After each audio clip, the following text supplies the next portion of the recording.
333 years of humiliation. 30 million Swedish kroner spent on recovery.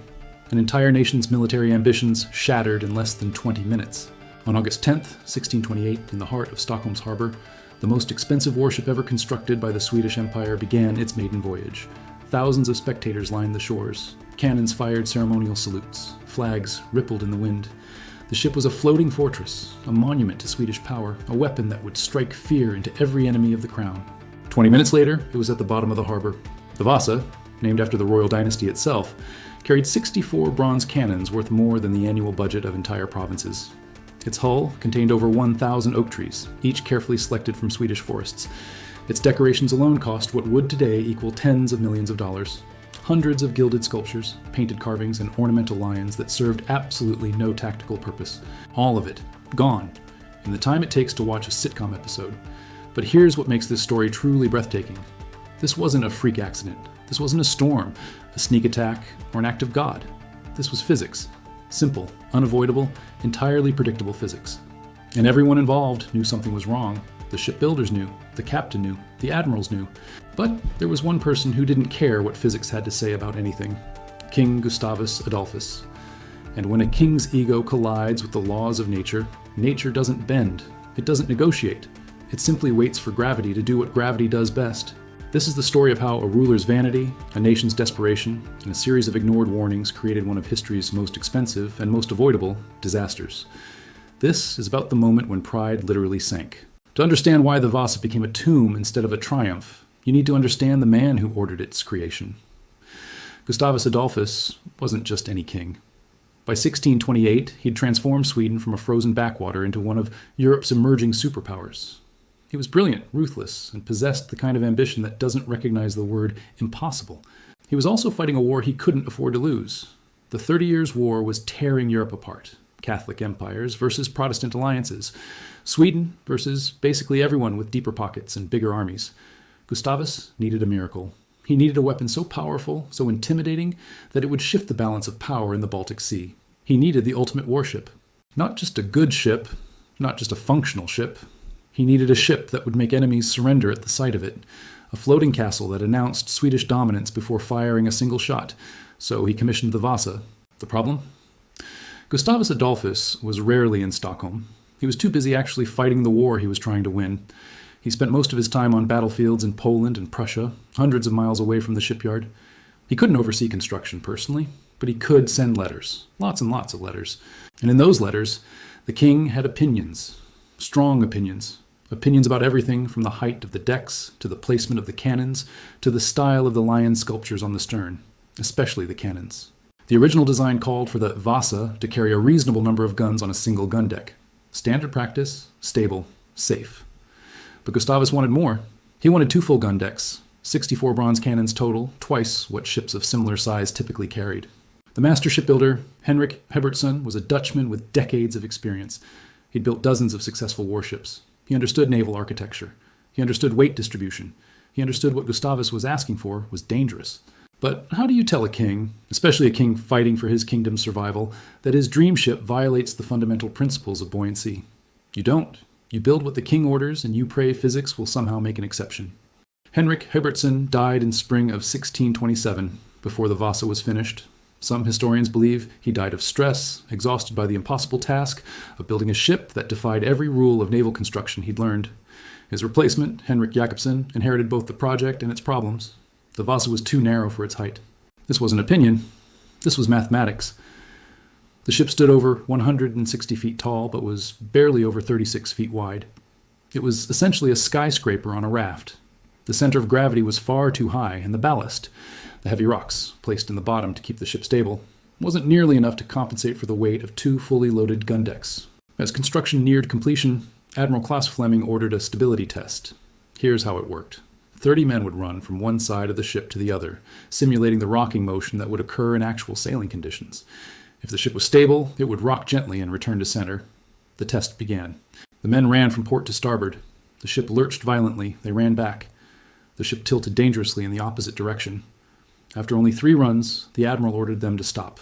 The ship was going to capsize just from men running across the deck. Vice Admiral Fleming was horrified. He reported the results immediately. Everyone in command knew the Vasa was unstable. But the king's orders were clear. The ship must be finished. It must sail. Sweden's enemies were advancing. The war was intensifying. There was no time to redesign a ship that had already consumed 2 years and a fortune. So they made excuses. Maybe the ballast wasn't properly distributed yet. Maybe once the supplies and crew were aboard, the weight distribution would improve. Maybe the problem would solve itself. Physics doesn't solve itself. But hope is a powerful drug, especially when acknowledging reality means admitting you've wasted a king's money and possibly your career. On August 10th, 1628, Captain Sofring Hansen gave the order to cast off. He'd expressed concerns privately. He knew the ship felt wrong, but orders were orders. The Vasa, in all its gilded, unstable glory, began moving toward the harbor mouth. The weather was perfect. Light winds, calm waters, visibility clear for miles. If the Vasa was going to survive anywhere, it should have been here in the protected harbor under ideal conditions. It made it about 1,300 meters. The ship had barely cleared the shelter of the harbor when the wind picked up.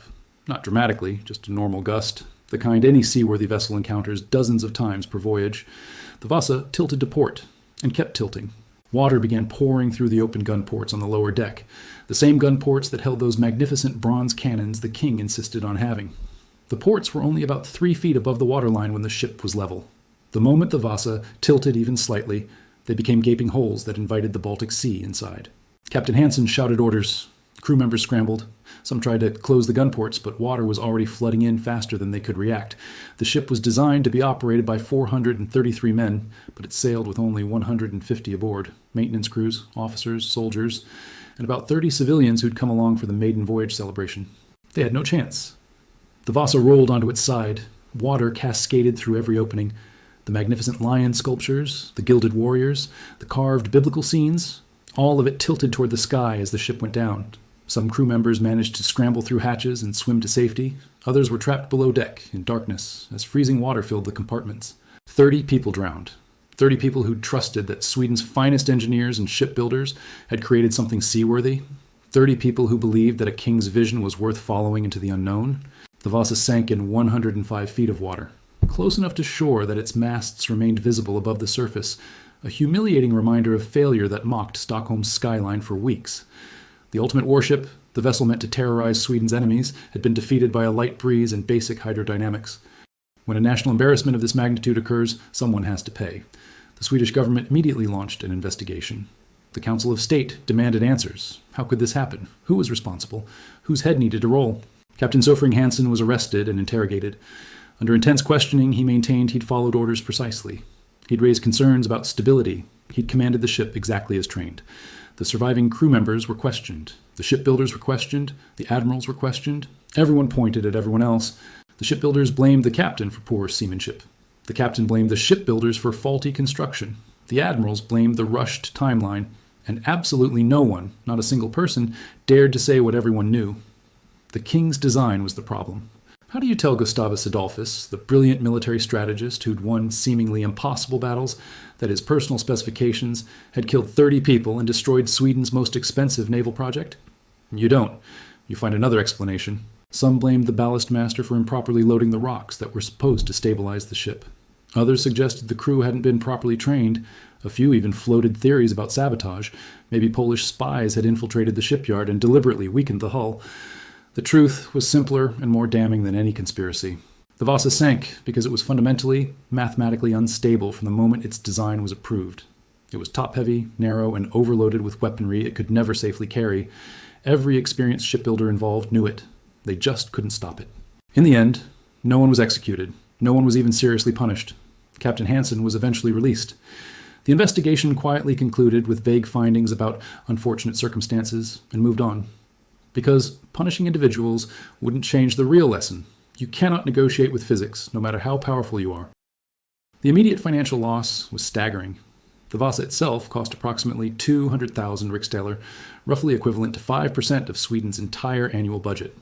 To put that in modern perspective, imagine if the United States government spent over $200 billion on a single military vehicle that sank in a calm harbor 20 minutes after deployment. But the true cost went far deeper than currency. Sweden lost its intimidation factor. The Vasa was supposed to terrify enemies into submission. Instead, it became a punchline. Polish and Danish propagandists had a field day. Pamphlets circulated throughout Europe mocking Swedish incompetence. The nation that wanted to be feared became the empire that couldn't keep a boat upright in its own harbor. Sweden lost strategic momentum. The 30 Years' War raged on, and Sweden desperately needed naval dominance in the Baltic. The Vasa was meant to be the centerpiece of that strategy. Its loss forced military planners to completely revise their approach, delaying campaigns and ceding opportunities to enemies. Sweden lost 30 lives. Sailors, soldiers, craftsmen, people with families, skills, and futures. They died not in glorious battle, but in a completely preventable accident caused by bureaucratic pressure and royal hubris. And perhaps most significantly, Sweden lost the ability to recover its investment. In 1628, salvage technology was primitive. The Vasa sat in 105 feet of cold, murky water. Its bronze cannons alone were worth a fortune, but retrieving them seemed nearly impossible. Over the following decades, Swedish officials made sporadic attempts to raise the ship, or at least recover the valuable bronze. They managed to retrieve most of the cannons using primitive diving bells, a small victory that took 30 years and cost almost as much as building a new ship would have. The Vasa itself remained underwater, slowly deteriorating, gradually forgotten. By 1700, most people in Stockholm had moved on. The disaster became a footnote in naval history, a cautionary tale told in maritime academies, but largely absent from public consciousness. The ship rested in darkness and silence, a tomb of ambition, for 333 years. On April 24th, 1961, something remarkable happened. After years of searching, Swedish marine archaeologist Anders Franzen located the Vasa's exact position. Using modern diving equipment and careful planning, salvage teams worked for over a year to prepare the ship for raising. On that spring morning, the Vasa returned to the surface. Thousands of Swedes gathered at the harbor, the same harbor where thousands had watched it sink over 3 centuries earlier. But this time, instead of celebration followed by disaster, there was cautious hope, followed by astonishment. The Vasa was extraordinarily well preserved. The cold, brackish water of Stockholm's harbor lacked the shipworms that typically destroy wooden vessels. The Vasa emerged with roughly 95% of its original structure intact.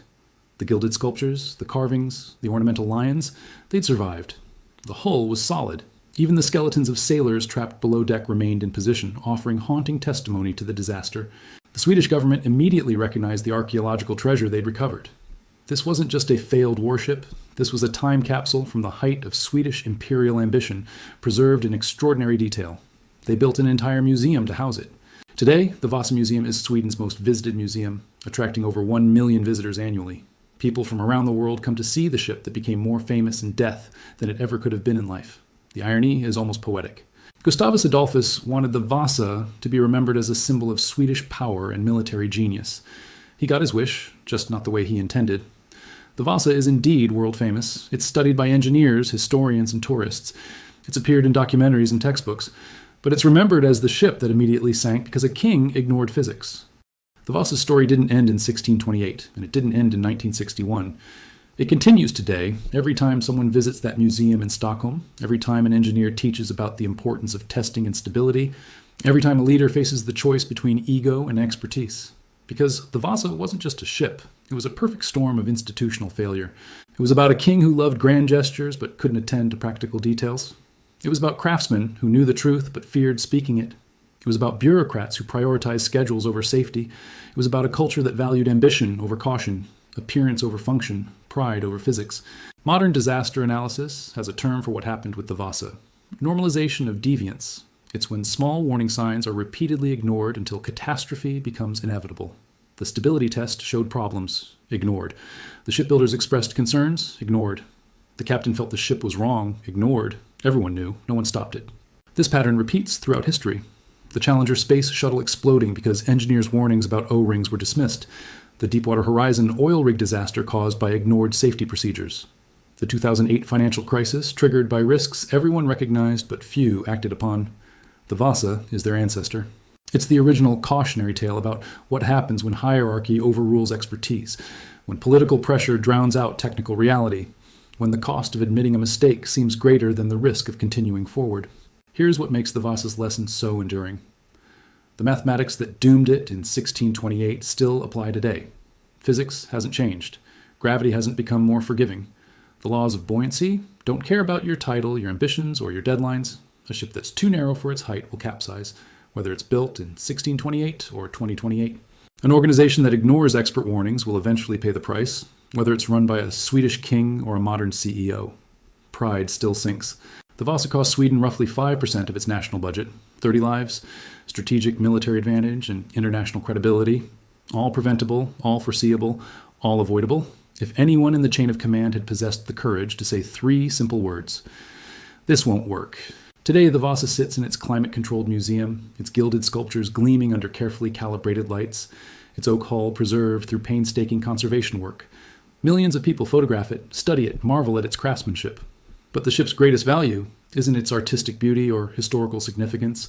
It's the reminder that nature doesn't negotiate, that expertise matters more than authority, that warning signs exist for reasons, that the most expensive mistake isn't the one where you stop and redesign. It's the one where you continue forward because stopping feels impossible.